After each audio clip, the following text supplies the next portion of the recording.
the mistakes that a lot of advisors do is they see success and they see growth, and then they think that their current behaviors are a reflection of their current growth, which is not true.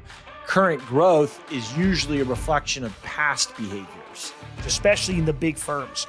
They'll give you the trip, they'll bring in speakers, but the problem with those is, like Jocko says, intent has a smell.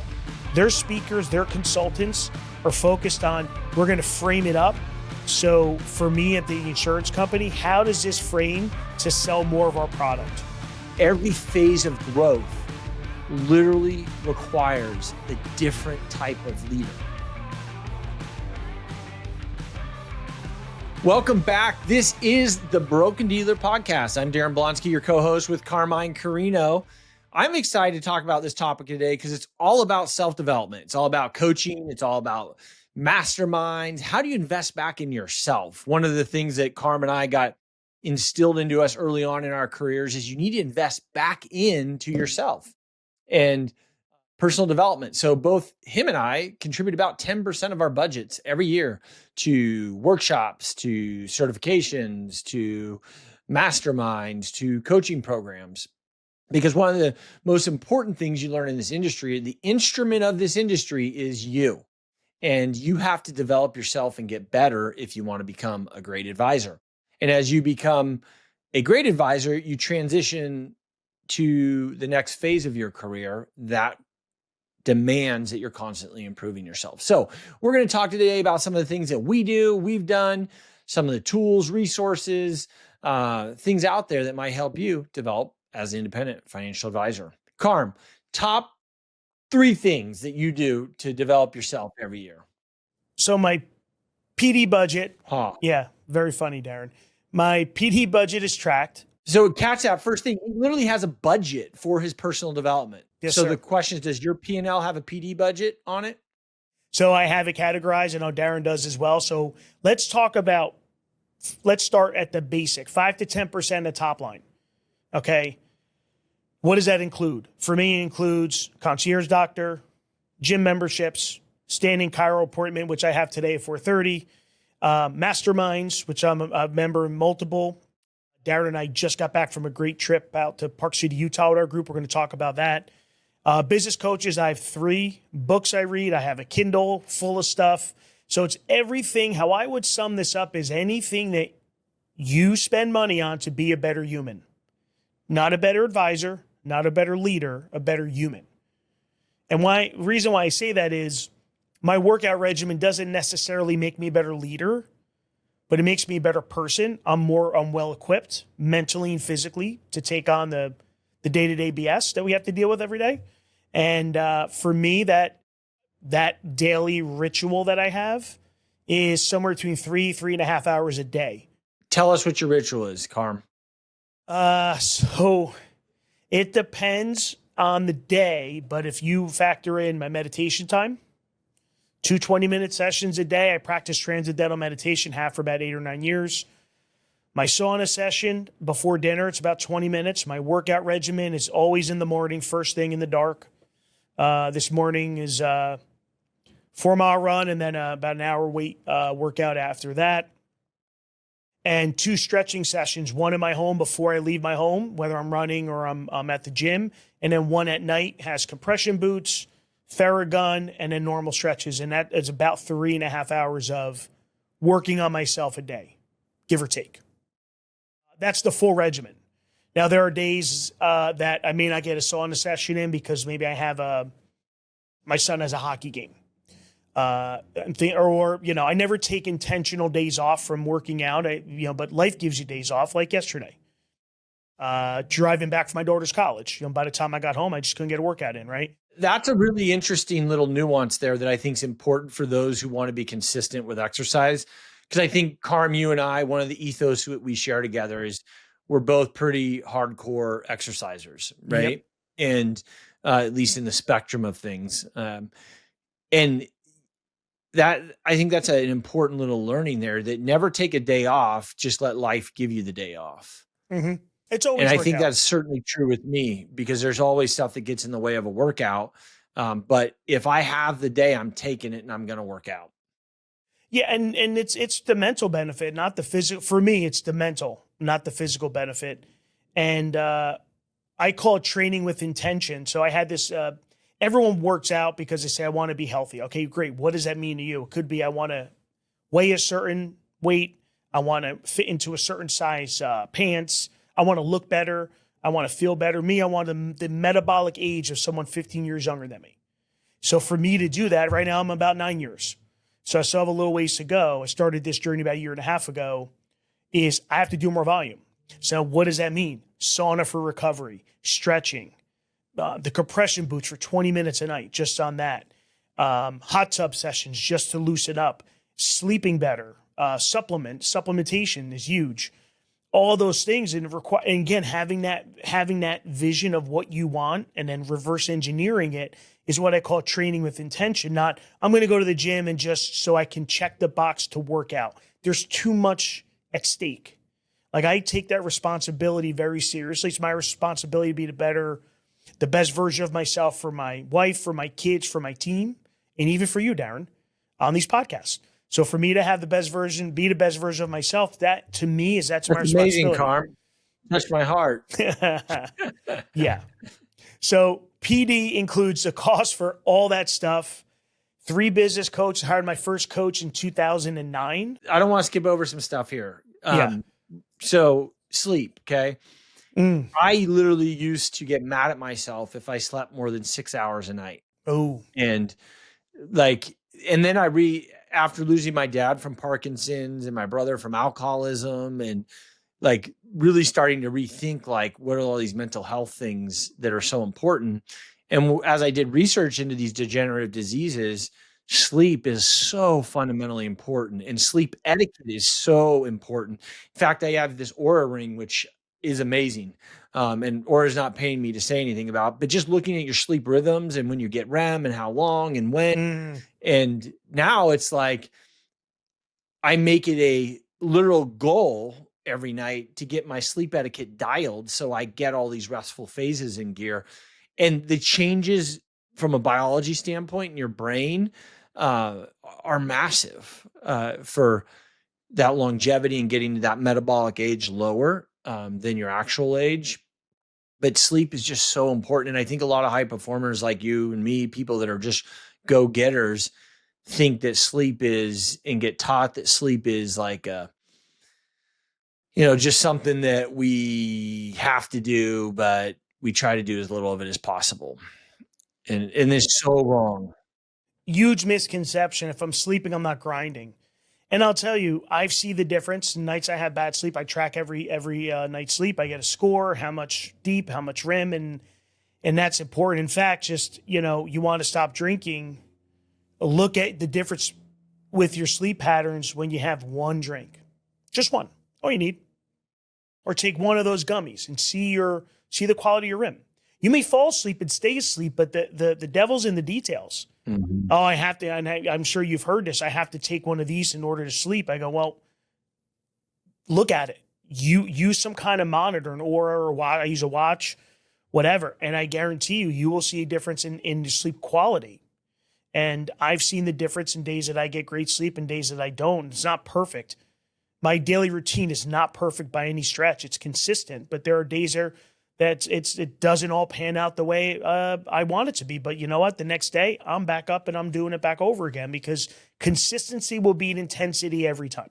Let me just jump on that for a sec. One of the things that's so interesting that the Auras taught me is that it changed a lot for me. So like last night, I played basketball from roughly 6:45 to 8 o'clock at night with my kids. And it was a pretty intense pickup game, that kind of thing. So a lot of high heart rate, lots of sweat. Came home, was hungry, so I ate about 8:45 to 9. And I woke up this morning and my Aura is like, hey man, your heart rate never dropped below where it needs to be.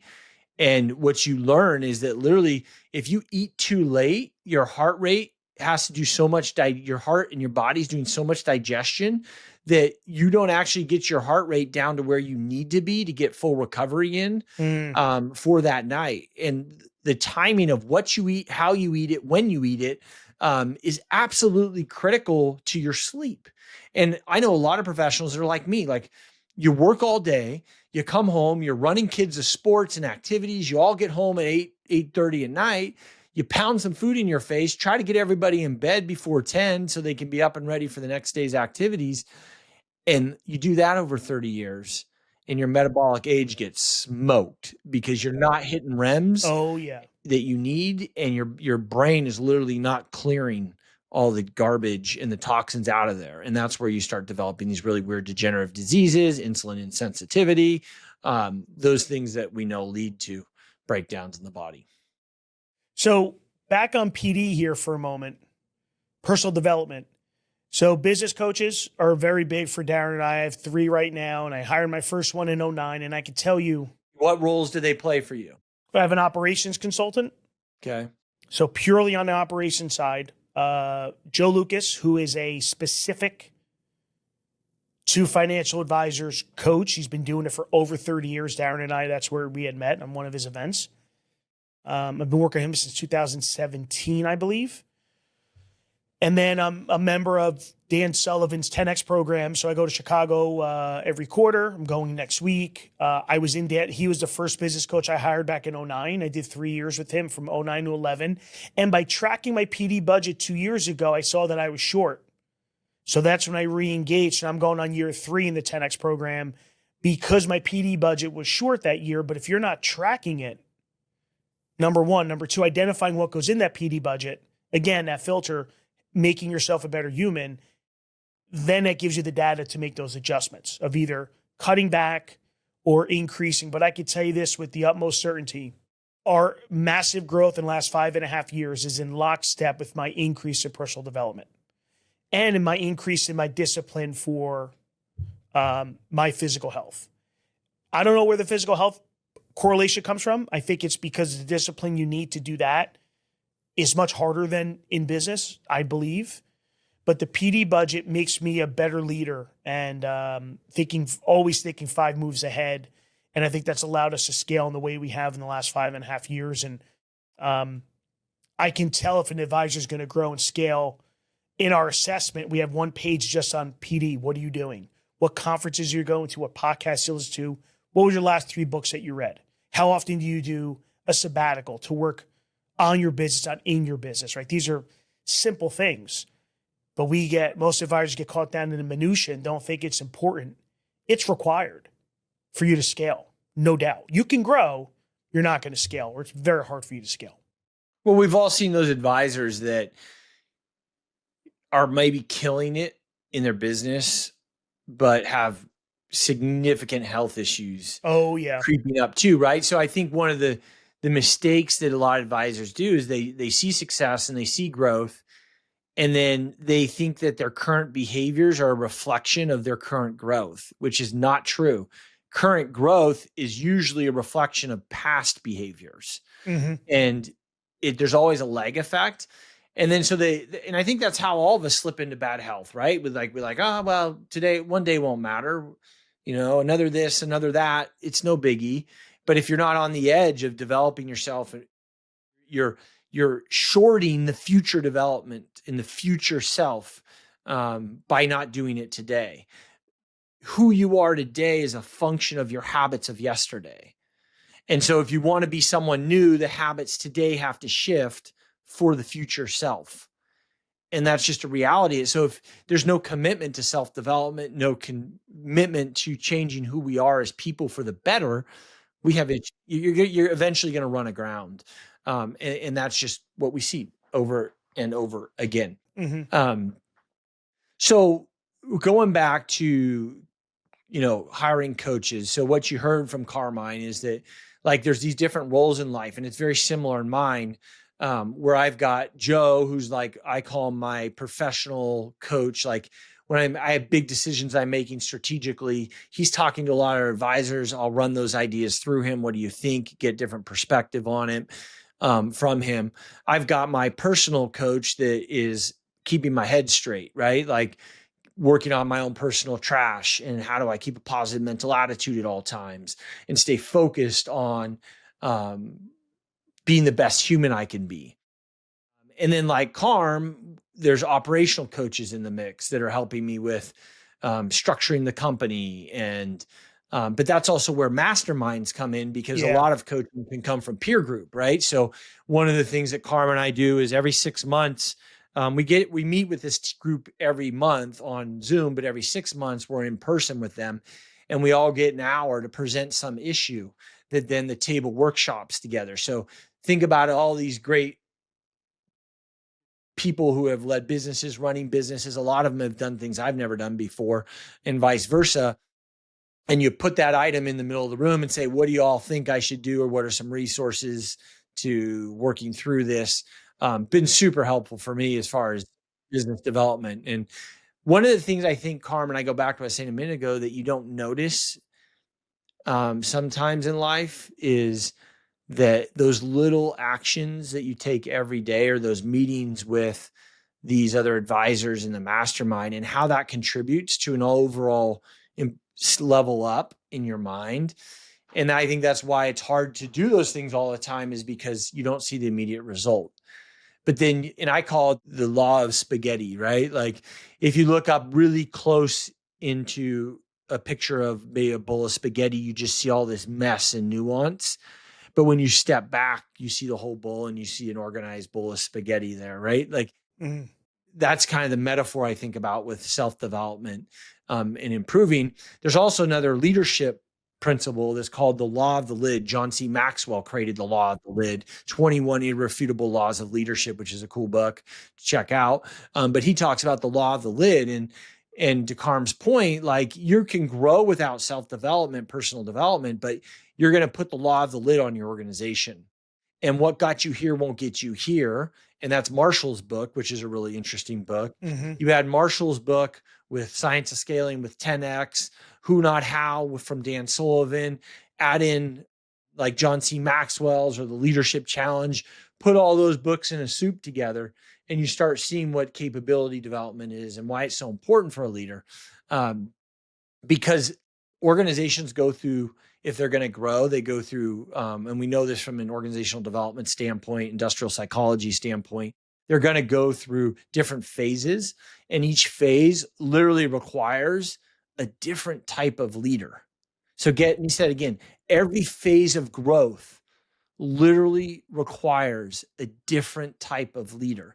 So the Carm that Carm was 5 years ago, or the Daren that Daren was 5 years ago, is not sufficient to get to the next level. And that's why most organizations replace their CEOs at certain levels, because that current leader can't change or develop enough to get to the next level. When you're starting an entrepreneurial business and you're growing it fast through the phases, you as the entrepreneurs, as a primary shareholder, you have to change and develop. Otherwise, you law the lid yourself in that organization. That's so important. I actually wrote this down. I'm going to interrupt you just 1 second because I think I'm going to frame this up real quick. And I'm going to be presenting this at our advisor summit next month, where we bring all of our advisors together. And we're going to be doing 2026 business plans. So we'll do a 1, 3, and 10 standard. And I'm going to challenge everybody a little bit and take that 10, turn it into a 3-year, right? But here's the question at the 10-year vision. Who do you need to become to pull this off? So if you have a 10-year vision of 10xing your business, great. Can you do that in your current state? The answer is no. In fact, I'm not the same person I was 3 years ago. I know for a fact I'm not. And it's because of the personal development and the discipline that I put myself through that now I've created a different version. I don't know what version. I'm 2.0, 3, but it doesn't even matter. All I know is I have a new, really crazy goal, but I know I can't pull it off in my current state. It's impossible. Right. And talking about the impact of this mastermind group that Daren and I are in, I've been in several. This has by far been the most impactful. It's 12 operators of firms like mine and Daren's.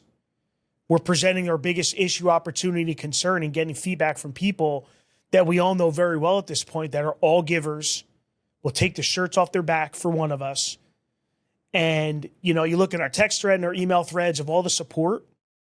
We've helped multiple members through some really hard times. We're actually helping one through a hard time right now. Our one of our buddies there going through a really bad event, and we're gonna work with him through it, give him as much time as he needs. And I would urge any advisor, find a group of like-minded people that are givers, surround yourself with them. And man, 1 + 1 = 5 in that room. And so there's real magic that happens. I can't explain the level of impact it's had on me.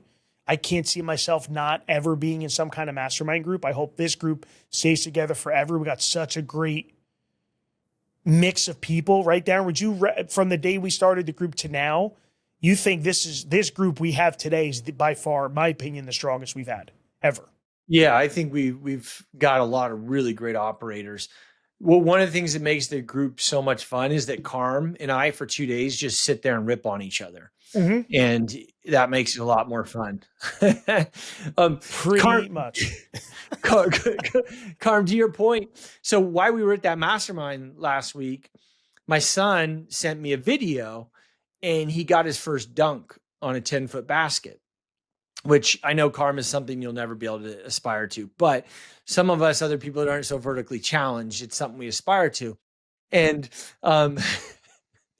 you're so patient, man. And I am.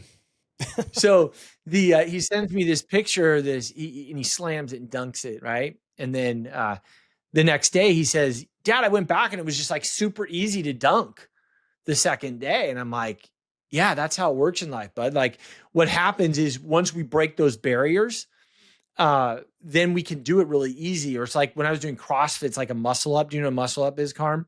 I know how to do them. Yeah. Yeah. So like I can do them really easily now, but before I was plenty strong enough to do it, but I just didn't know how to move my body right to do it. And then when you get that one muscle up, you're like, oh, this is easy. I mean, I should say relatively easy for someone who's fit, but muscle ups are still very hard to do. And it's the same thing with growing your practice in your business and being a financial advisor. Landing those big clients, you get your first one and you're like, oh, I know how to do this now. Mm-hmm. And your capability improves. In fact, I love a quote that says that with which we persist in doing becomes easier for us to do. Not that the nature of the thing itself has changed, but our power to do is increased. And that was by Ralph Waldo Emerson. And that's like a quote that I just always think about through challenge and things I'm going through in life, is that if I persist through doing it, the thing becomes easier. It's not that that thing has changed itself. I've just become more powerful and more capable. That's right. And that's what a PD budget does for you. It's investing in your capability and your ability to be more effective in everything you're doing. We've seen different levels of this. People that go to conferences, they read books, they podcasts or whatever. And yeah, that all moves the needle. I would take it a step further and look at getting some kind of personal coach, even in a group setting, right? That may be some level of personalization to you or to the industry.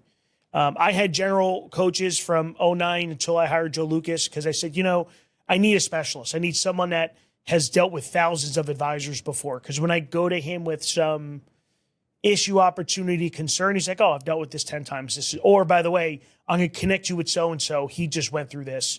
He'll guide you through it. It's almost like a Sherpa. Sherpa, yeah. Right? You always hire a Sherpa to go up a mountain that's been up the mountain 10 times already. You don't hire the guy that's like, hey, I just read some books on it and it should be a lot of fun. No. I want the guy who's climbed Everest 10 times to be my guide.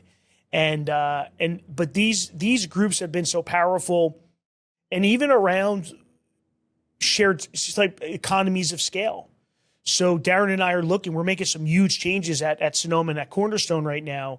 So we're on the phone on yesterday, Sunday night, right? Well, it's night for me. And we're talking about, okay, you contact this consultant. I'm going to contact this one. Let's share, let's report back and see which option's best, because we want the same outcome pretty much.